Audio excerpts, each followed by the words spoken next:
친정엄마, 듣기만 해도 울컥하는 단어가 아닐까 싶어요. 어디 가든 친정엄마라는 말이 들어가면 괜스레 코끝이 찡해지잖아요. 저도 물론 그랬습니다. 또 결혼하고 내 아이를 낳으면 친정이 그리워진다는 이야기가 꼭 있죠. 제가 딱 그랬어요. 결혼해서 예쁜 아이를 낳고 살다 보니 다른 사람들이 참 부러워지는 순간이 오더라고요. 그럼 저의 기구한 사연 한번 들어보실래요?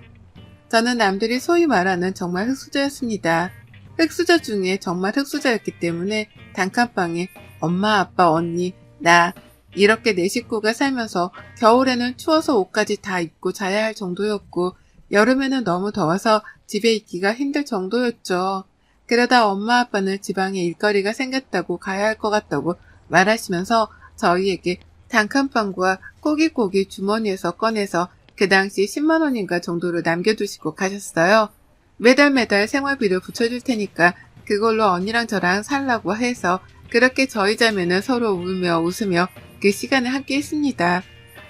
그러다 갑자기 어느 날부턴가 엄마 아빠가 주시는 생활비 통장에 돈이 입금되지 않았고 언니는 돈보다 엄마 아빠가 혹여라도 잘못된 건 아닌지 수소문 끝에 들려온 저희 엄마 아빠 소식에 망연자실 해야 했죠. 아빠가 일하시다 공사 현장에서 돌아가시고 엄마는 아빠 회사에서 나온 보험금을 가지고 잠적했다는 소식을요. 아빠 장례식도 저희는 보지 못한 채 그렇게 엄마 아빠 없는 정말 구하라는 말이 맞을까요? 그렇게 되었습니다. 언니는 고아원에는 죽어도 가고 싶지 않다고 졸업하자마자 바로 취직해 저를 먹여 살렸습니다. 언니랑 저랑은 나이 차이가 꽤 나서 그때 언니가 얼마나 힘들었는지 알 것 같더라고요. 그렇게 언니는 있는 대로 일을 해서 제가 대학교 갈 때 꼭 등록금만큼은 자기 손으로 해주고 싶다고 하더군요. 저는 언니의 바람대로 정말 과외 학원 한 번 없이 공부해서 서울의 누구나 알 법한 대학교에 붙었고 언니는 누구보다도 기뻐하며 저의 등록금을 자그만치 4년을 내주었습니다. 저는 제 생활비 때문에 알바도 했지만 언니 덕분에 돈 걱정 없이 학교를 무사히 마칠 수 있었어요. 그러다 제가 이제 직장을 다니고 언니에게 도움이 되고 싶어 할 때 언니가 저에게 통장을 하나 주며 여기 통장은 네가 결혼할 때 꼭 쓰고 이 한 통장은 언니가 네가 취업하면 꼭 말하고 싶은 이야기가 있었다고 하더군요. 언니의 말은 대학교도 포기하고 젊은 시절을 다 포기하고 이랬지만 하나 포기하지 않은 게 언니는 꼭 세계를 돌아보고 싶다고 했어요. 자기 주제에 결혼을 생각도 안 하고 지금까지 모은 돈 넣어주고 자기는 남은 돈으로 세계 일주 가보고 싶다고요. 이제 너도 안정되었으니 한 1, 2년은 전 세계를 돌아보고 싶은데 허락해 줄 수 있겠냐고요. 언니의 꿈이 너무 멋지고 나 때문에 이렇게 포기하고 살게 한 게 너무 미안해. 저는 엉엉 울며 갔다 오라고 했네요. 그렇게 언니 출근날이 되었고 저는 지금껏 첫 월급 타서 모은 돈을 언니한테 건넸어요. 그때 당시 한 500만 원 정도를 언니한테 건넸어요. 언니는 한사코 받지 않겠노라 했지만 언니가 받아야 제 마음이 비로소 편해질 것 같다고 했죠. 언니는 웃으며 잘 갔다 오겠다고 하고 그렇게 세계 일주로 떠났답니다. 저는 언니가 없는 동안 회사에서 많은 인정을 받아 집도 원룸에서 회사에서 집 지원도 받게 돼 처음으로 아파트라는 곳에 들어가 보게 되었어요. 회사에서 진행했던 프로젝트가 잘 마무리되어 성과금도 많이 받고 승진도 척척했죠. 그러다 그 직장에서 저는 지금의 남편을 만나게 되었고 남편은 참 조용하고 수더분한 성격의 사람이었어요. 저랑은 같은 파트는 아니었지만 옆 파트 직원으로 굉장히 금수저다 라는 말이 있을 정도의 사람이었는데요. 어느 날 회사 야유에서 우연히 이야기를 하게 되었고 서로 잘 맞는 부분이 있다고 생각했지만 저도 언니처럼 제 주제에 연애를 해야겠다는 생각은 사실 많이 없었어요. 하지만 그때 당시 남자친구의 구애 끝에 저희는 사내 커플이 되었고 어느 날은 남자친구가 청혼을 하더군요. 저는 사실 그때도 참 망설였던 것 같아요. S라는 대답 대신 저는 남자친구에게 그동안 제가 살아왔던 일들 또 우리 가족, 언니 이야기부터 모두 빠짐없이 했으며 그래서 나는 우리가 결혼보다는 연애가 더 행복할 거라는 생각이 든다 라고 말했죠. 며칠 뒤 남자친구는 결혼 계획서라는 종이를 가지고 저를 찾아와 저랑 앞으로 어떻게 살 거고 자기 재산이 어느 정도고 자기네 부모님은 어떤 성품의 사람들이고 언니에게는 또 자기가 어떻게 할 거고 등의 이야기가 담겨 있더라고요. 어디서 이런 남자를 만나나 싶어서 울면서 결국엔 그 사람의 청혼에 응답했습니다. 소식을 들은 언니는 바로 한국으로 왔고 너무나 행복하다면서 눈물을 쏟아냈죠. 결혼식 전날 언니랑 저희 남편이랑 저랑 셋이 이런저런 이야기를 하면서 보냈던 것 같아요.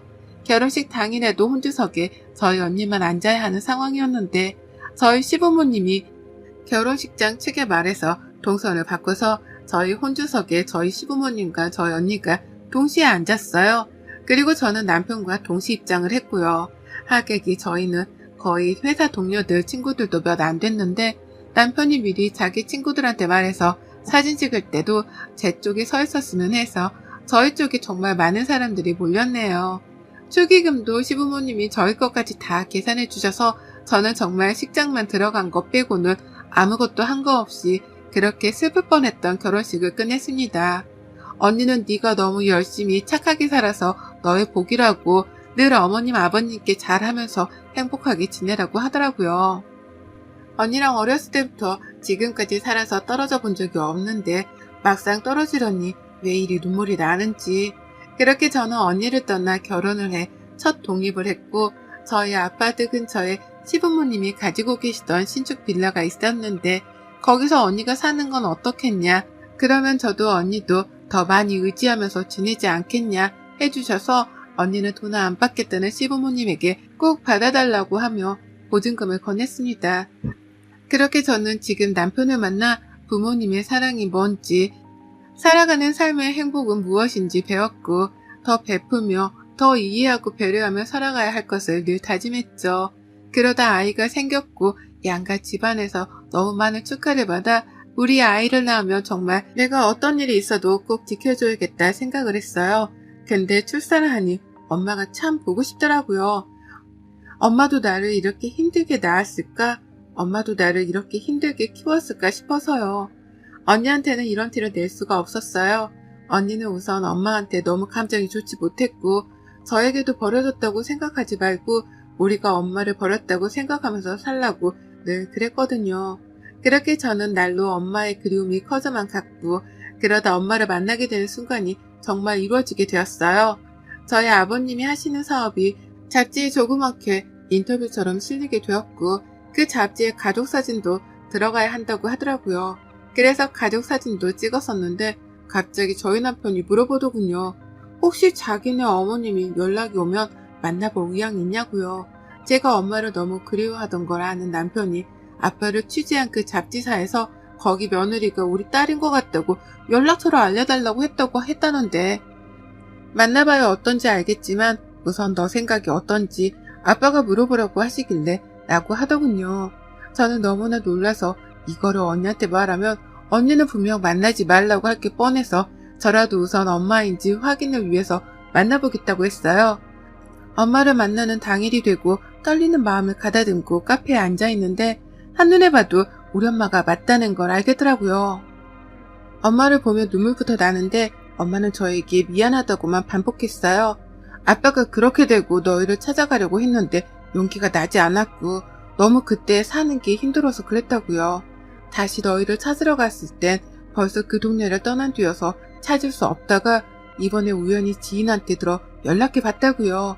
언니 이야기를 물어서 언니한테는 아직 말을 안 해서 모른다. 그래서 저만 먼저 나온 거라고 했죠.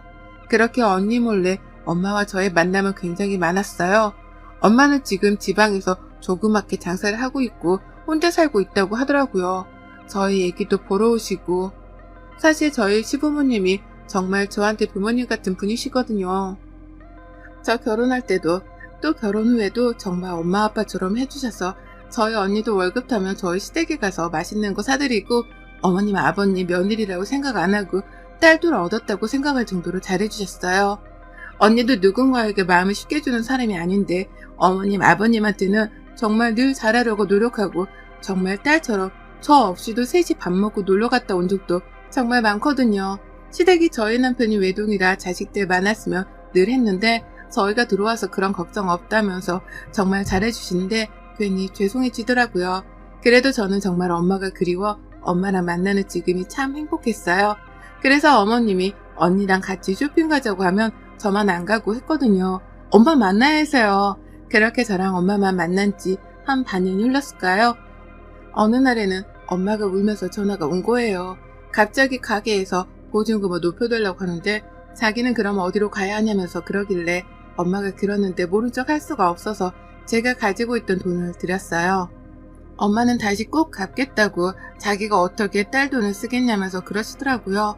그리고 나서 몇 번은 더 엄마가 생활비가 없다고 해서 가지고 있는 돈을 다 드리기까지 했어요. 근데 그 액수가 점점 더 커지더라고요. 그래서 엄마한테 내가 가지고 있는 돈은 다 드려서 더 이상 드릴 게 없다라고 하니 아니 그럼 김서방한테 이야기 좀 하면 됐지. 김서방 돈 많잖아.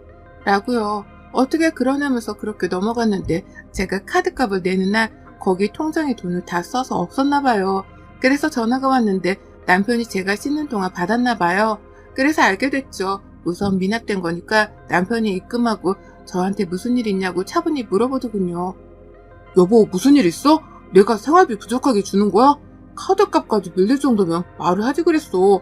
나는 여보가 말을 안 하길래. 아니 그게 아니라 엄마가 너무 삶이 힘들다고 하길래 내가 몇 번 도와드렸는데 계속 부탁을 하셔가지고. 그런 일이 있었으면 나한테 말을 해야지. 왜 혼자 끙끙 앓았어? 처음도 아셔? 아니 언니는 모르지. 언니 알면 내가 엄마한테 돈 빌려준 걸 알면 안 돼. 아, 우선 지금 필요한 돈이 있는 거야? 우리 모으던 거 깨서 우선 드려. 라고 하더라고요. 그래서 엄마한테 마지막이라고 드리고 이제는 더 이상 부탁 안 하실 줄 알았어요. 그 뒤로도 몇 차례 더해서 이제 더 이상 할 수 없다 하니 저희 남편한테까지 전화를 하셨더라고요. 울면서 엄마한테 왜 이렇게 나를 쪽팔리게 만드냐고, 왜 그 사람한테까지 전화하냐고, 남편이 또 그냥 넘어갈 수가 없었는지 줬더라고요. 제가 정말 남편을 본 면목이 없는 거예요. 혼자 그렇게 전전긍긍하고 있는데 엄마가 또 저희 집에 돈 달라고 찾아왔다가 가는 모습을 언니가 저희 집에 오다가 그 모습을 발견한 거죠. 이게 무슨 일이냐고 언제부터 엄마랑 연락했냐고 하니까 제가 좀 되었다고 하니 정말 언니한테 처음으로 세상에서 처음으로 뺨을 맞았어요. 언니가 그런 일이 있는데 왜 말 안 하고 지금까지 숨겼냐고. 내가 너한테 엄마 찾지 말란 걸 그만한 이유가 있다고 하면서요. 그러더니 언니가 남편한테 전화해서 엄마가 가지고 간 돈 얼마냐고 내가 주겠다고 미안하다고 정말 우는데 남편은 아니라고 계속 하는데도 언니가 태어나서 그렇게 화내는 거 처음 본 것 같아요. 그 사단이 나고 며칠 뒤에 언니가 저보고 근처 카페로 나오라고 문자가 왔더라고요. 나가서 언니가 꺼낸 이야기는 저에게는 너무 충격적인 사실이었어요. 언니도 제가 한참 대학교 입학할 때쯤 만난 적이 있대요. 엄마랑 이제 같이 살 수 있다는 생각에 엄마랑 연락도 하고 만났었는데 집에 있는 통장이랑 현금이랑 싹 다 들고 나가서 연락두절이었다고요. 언니는 그 돈이 제 대학 등록금을 내야 할 돈인데 엄마가 그거를 다 가져가서 빌리고 빌려서 내준 거라고요. 그래서 그 돈 갚으면서도 정말 많이 울었는데 너한테 만나지 말라고 한 건 이유가 있었는데 그 말을 무시하고 어떻게 이러냐면서 이야기하더군요. 지금까지 엄마가 저한테 했던 행동들이 다 돈을 받아내기 위해서 했구나 싶었어요. 언니는 어차피 준 돈 받지 못하니까 받을 생각하지 말라고, 더 이상 엄마 전화 와도 받지 말라고요. 그 뒤로 엄마는 몇 차례 더 전화가 오고 찾아왔지만 열어주지도 또 받지도 않았어요. 그렇게 두세 달이 흘렀나요? 언니의 좋은 소식이 들려오고 그 좋은 소식에 여념이 없었을 때였죠. 언니가 세계 여행하다가 만난 사람과 인연을 잘 이어오다 결혼하고 싶다고 저희 시부모님과 함께 밥 먹는 자리에서 말씀하더라고요. 어머님 아버님은 너무 기쁘다고 네가 괜찮으면 혼주석에 앉고 싶은데 괜찮냐고 물어보는데 언니가 펑펑 울더라고요. 그렇게 언니의 결혼 준비가 바쁘게 흘러갔고 결혼식 당일에 정신이 없어 끝나고 난 뒤 언니가 축의금 이야기를 묻는 거예요. 축의금? 네가 혹시 다 가지고 간 거야? 가족이 가지고 가서 정산한다고 했다고 하길래 어머님 아버님은 아니실 것 같고 해서 아니 내가 뭐하러 축의금? 아까 어머님 아버님이 정산하실 때 다 내시던데? 그거 아니야? 라고요. 근데 아니라면서 도대체 그럼 어디 갔냐고 하는데 그 축의금이 다 어머님 아버님 지인분들이라 가족들이라 언니가 그거 정리해서 드린다고 했었거든요. 그래서 도대체 누가 그랬는지 싶어서 식장에 가서 CCTV를 돌려보니 낯익은 얼굴이 있더라고요. 저희 엄마였어요. 엄마가 언니 결혼식을 어떻게 알았는지 와서 식 끝나고 축의금 정산할 때 자기가 엄마니 정산한다고 하고 다 가지고 간 거였더라고요. 언니는 그거 보자마자 경찰에 신고한다고 하고 어머님 아버님도 경악을 금치 못하고 저나 남편도 마찬가지고요. 그렇게 그 사건이 있은 후에 언니는 신혼여행 갔다 오자마자 엄마를 찾아다녔어요. 수소문 끝에 엄마가 있는 곳을 알아내서 간 곳은 도박장이었죠. 엄마는 알코올 중독에 도박 중독까지 있었고 그것 때문에 저희 집이 많이 어려웠던 거였어요.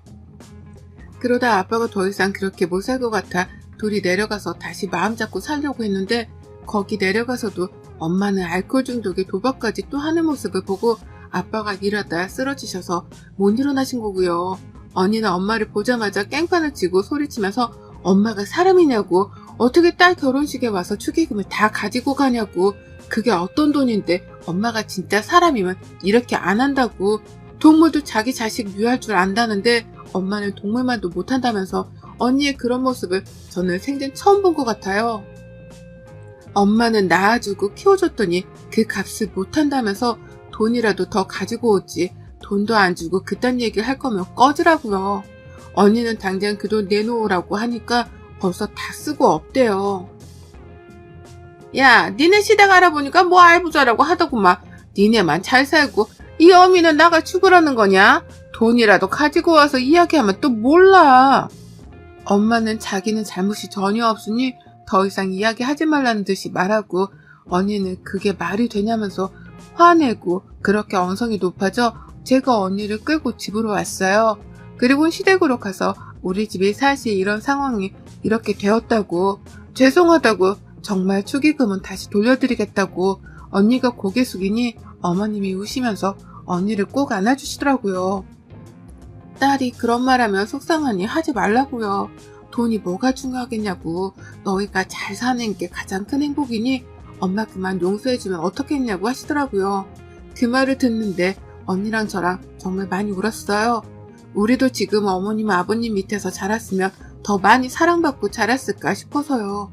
또 저는 나중에 우리 자식이 데리고 온 사람이 나와 똑같더라도 사랑으로 감싸줄 수 있을까 싶어서요.